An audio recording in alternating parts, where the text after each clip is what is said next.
In front of me is Nothing Phone 3, and today I would like to show you how you can connect it using Bluetooth. Begin by opening Settings and clicking on Connected Devices right away. Then hit Pair New Device and wait for available ones to show up. When they do, click on the one you wish to connect to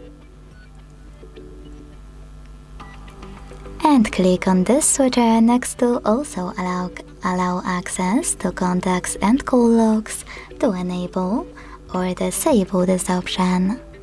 Whatever you decided, when you're ready, select Pair and wait for the other device to accept your connection request. As you can see, after a couple of seconds, my devices were successfully connected. To disconnect them, click on this gear icon next to your device and tap on Forget next to Connect.